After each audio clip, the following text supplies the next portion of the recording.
Good people, if the NV7 was too big for you, the NV5 is here. Slightly more compact, more budget-friendly version, still carrying a lot of the DNA, but if the NV7 was too small for you, you know, 120mm plebs, we have the NV9 that supports 140s now. All right. But first, huge thanks to our sponsors for this Computex trip, Phanteks, MSI, Cooler Master, and Thermaltake for making this trip possible. So this is the NV5, the smaller brother of the NV7, and also is slightly more budget friendly, but bringing a lot of the NV elements into a smaller chassis. So still this beautiful corner glass without any support in this corner, while still having a very strong structure. So if you do remove the glass panels, don't worry about the top flexing so much like on most of the cases. There are two biggest differences with the NV5 versus the NV7. Number one is the power supply is no longer at the top hidden in the second chamber. Now it's been moved to the bottom, so slightly more traditional, but there are a few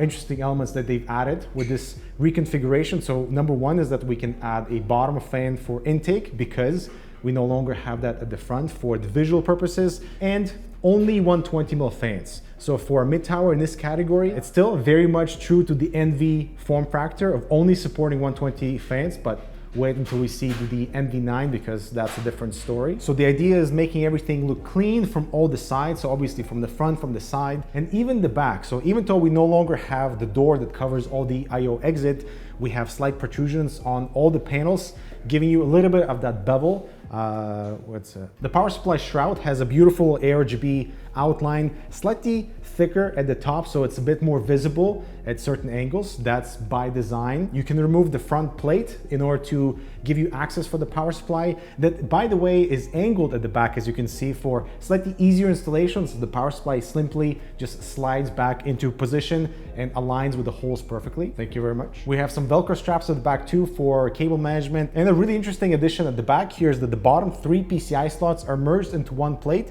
So when you populate a 3-slot GPU at the top, the bottom is all one piece, so it looks better and actually performs better because there's slightly less restriction for your airflow as it, you know, takes all the airflow from the backside. Nice and smart, nice and clever, nice and easy. What's beautiful? Beautiful. Okay. We'll take it. So the main cooling here is done by the side intake or exhaust and the top, still allowing you 63mm for radiator instead of fans. If you're going for the T30, the D30s, the 30mm radiator instead of fans, that will be perfectly fine, even for the side, so it will not bounce. I keep saying bounce. It will not touch. There's no clearance issues. Like, what's the word? Oh, you just said it. So there are no clearance issues for the side or the top. It will come with a GPU support bracket that mounts directly into the frame. Also has slight height variation for the GPU, so they can actually support the angle or like the top end of the graphics card and not just something very close to the motherboard area. Looking in the back, it's pretty straightforward. We do have this cable cover that opens, can mount 4 SSDs or 3.5-inch drives, is that right? And the rest looks like a pretty standard mid-tower that is aimed at beautifying your setup. And the last two pieces of information, it will not come with any fans, just like the NV7 did not. So you populate your own,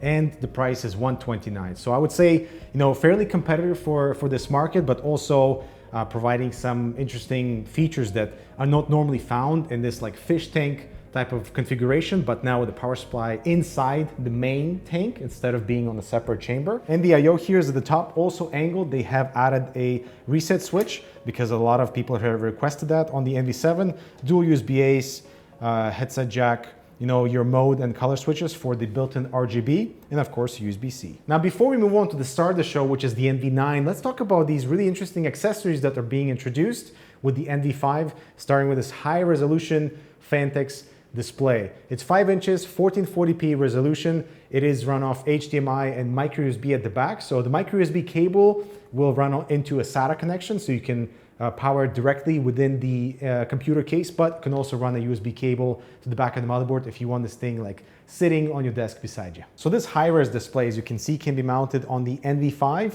in front of the power supply cover. So it's a really cool location if you want to showcase any of your information there. Because of these brackets, the display can be mounted on any of the fan locations, either horizontal or vertical orientation. It's also magnetic, so you can stick it on any of the surfaces inside your enclosure. Additionally, with the NV5, we have this premium DRGB kit. So by default, the case only has the lighting around the power supply shroud, but now you can get this L-shaped diffusion kits for the bottom, the top, and the side of the enclosure. The lighting strips are daisy chained to each other with the Phanteks' usual connectors, so you can also run them separately, either just the side or just the bottom and the top together, to really highlight the glass and the frame of where you're looking at, and perhaps nothing on the interior, so that's really good. The diffusion, from what I'm looking at, and this is just a prototype, is actually quite nice, matches very well to what the diffusion we see on the power supply shroud. And so for the NV5, for this accessory to be available, Phanteks is also curious to see if people will be interested in this accessory for the NV9 and the NV7. So let us know in the comments what you think. Because everything is connected directly into the case, I can also change the lighting modes and different colors, which is super, super handy. And they've worked really hard on making sure the hardware and all the processing and the effects work really well. So you don't have to rely on any other software. And notice there's this little half motherboard cover that covers your 24-pin cable that is also RGB for that additional beautiful showcase. The last two pieces of information for the RGB strips is the price at $69. A little steep for, you know, just the three pieces of diffusion and the LED, but it looks really good, really amplifies the enclosure. And speaking of amplification, the case will come, or not the case, the strips will come with its own amplification kit so that all the LEDs can run off properly when plugged into the controller for the enclosure, and you can also run them off the motherboard directly as well. Okay. All right, so now let's talk about the big player, the NV9, the star of the show here.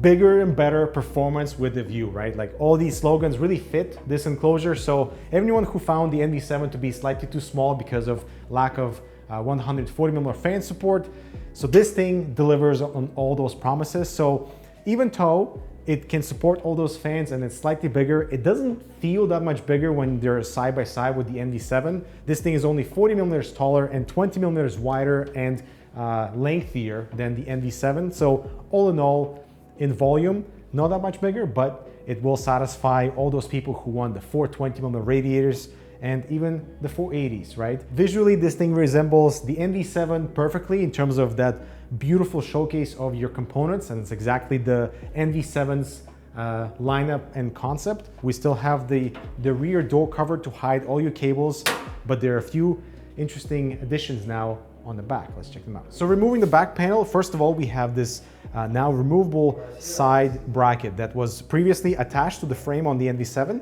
and here with the NV9, it's a really easy reconfiguration, just a single thumb screw at the top, and you can pull this out for installation of all your stuff on the outside, which is really smart, especially when you're dealing with something that's now can support much bigger radiators and fans. The second adjustment is this cable cover slash power supply cover. So they overcomplicated things, I would say, on the NV7. I did not really use the looping system, and now this is just a simple door. So here, once all your cables pass through, you can just simply close it, and this thing will also support 4 SSDs or 3.5-inch drives, and we also have an additional bracket down here. And this bracket will support dual SSDs. Of course, it can be removed, or you can stuff cables underneath it if you're looking for a little extra cleaning, but once the door is closed, everything is hidden anyway. Another small addition is the slightly wider base for your power supply, whereas on the NV7, once you install the power supply, it had the risk of falling out, but the base here is wider, so this thing just stays nice and put. So the larger NV9 is really built around 140mm fans.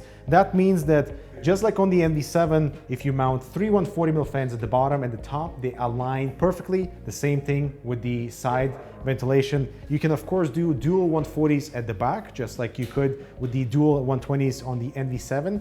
And overall, the concept and the character of the enclosure is still the same, just supporting larger fans. We still have the same motherboard sort of showcase with the RGB lighting. We do have this optional upright position GPU bracket that will come with the NV9 as an optional accessory. It has its own Gen 4 riser cables, you can see, and for this really interesting and weird showcase for the GPU, but this thing can also be mounted on any 140mm mount, so not just upright, but if you want to mount it at the bottom here or the top, that's also possible. A little weird. So that means 3 420mm radiators are supported at the same time. So top, bottom, on the side, or you can do a 420 at the top and bottom and a 480 on the side for those 120mm lovers, you know? Because the case is wider too, EATX motherboard is now even better. So up to 280mm are supported without the need to remove the side bracket. But if your motherboard is slightly wider, then you can remove the side bracket and still have all the clearance. Additionally, with the NV9, we have this premium GPU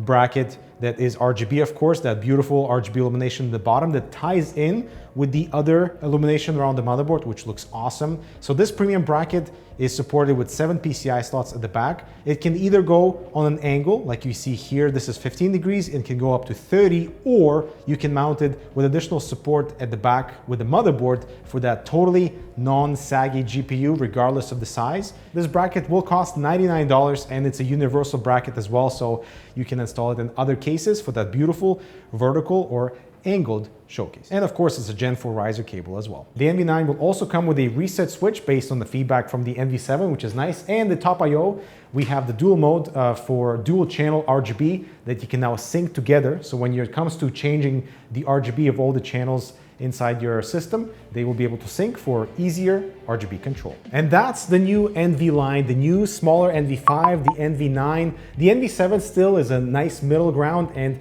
they're not deviating from the concept of trying to showcase your hardware, which is a really good excuse for like trying to go for something like this versus trying to purchase any of their P series, for example. Totally different configurations and approach, and I really like that differentiation. I'm really excited to test that bottom intake fan in front of the PSU shout on the NV5 and really see what type of cooling you can achieve when you don't have the front intake. And the NV9, of course, is just the response to everyone who said the NV7 was small, which is hilarious, but makes sense. The new 140mm D30 fans are coming out, so performance with a view is coming at exactly the right time. So I'm Dmitry, thanks so much for watching our Computex coverage. I'll talk to you in the next video.